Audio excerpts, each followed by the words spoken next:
गोर देर न कर देर यार। हाणे प्रिय खां सवा सुल मुंहिंजो साह थो वञे। साईं हुकुम कयो, छा कयां? बास थी वञ ऐं प्रिय छिरकी लूह पाए चंपन में छटे प्रिय के मुंह ताईं खणी अच। बाबल अॼु त शाइरनि वारियूं ॻाल्हियूं था कयो। गोर इश्क चरियो करे छॾियो आहे। साईं प्रिय खे अगवा करणु मुंहिंजे लाइ को मसइलो कोन्हे को। मां अॼु प्रिय खे अगवा करे तव्हांजे शहर वारे बंगले ते छॾियांसि थो। तकड़ न कर गोर, तकड़ न। मर्द अगवा करण सवलो आहे। ये नौजवान छोकिरी आहे। जेकॾहिं ही अगवा थी न त असुल ऋण भरी वेंदो, ऋण। बाबा साईं त पोइ छा कयां मां? तव्हां हुकुम कयो, मां त तव्हांजे हुकुम जो ग़ुलाम आहियां। इहो कम बि कंदासीं गोर, तकड़ न।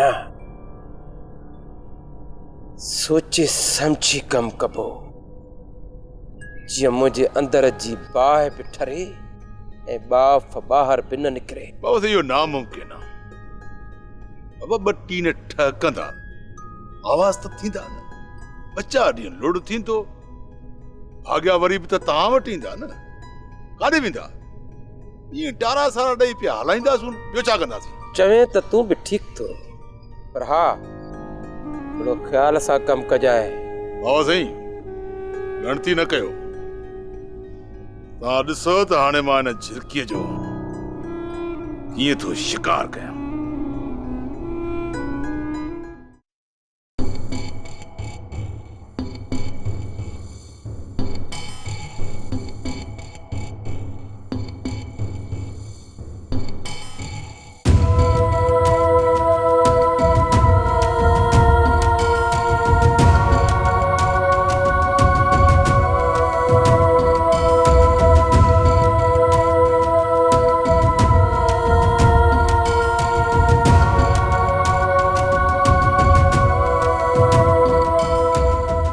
शमा जी अदा।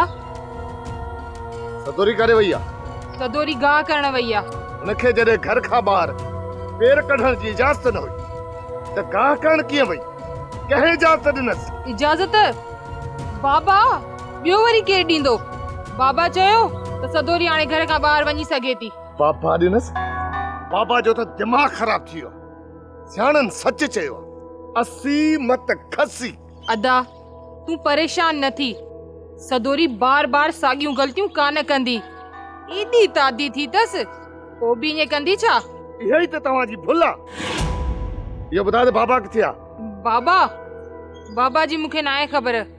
हा मतां दादन जे दुकान तां बीड़ियूं वठण वियो हुजे। तबियत ई ख़राब करे छॾी ने छोकिरी। शमा बाबा अचे न त चई छॾिजांसि, सदोरी जेकॾहिं ॿाहिरि घर खां पेर रखियो न त पोइ परूअ ते मयार न ॾियो। परू चई छॾियो, सम्झ लोह ते लीक अची वई। अदा तूं फिकर ई न कर। सदोरी न घर अचे त वठी चोटीअ मां अंदर थी कयांसि। अरे ठहियो चङो, हाणे मां ॾिसां थी इहा छोकिरी वई काॾे।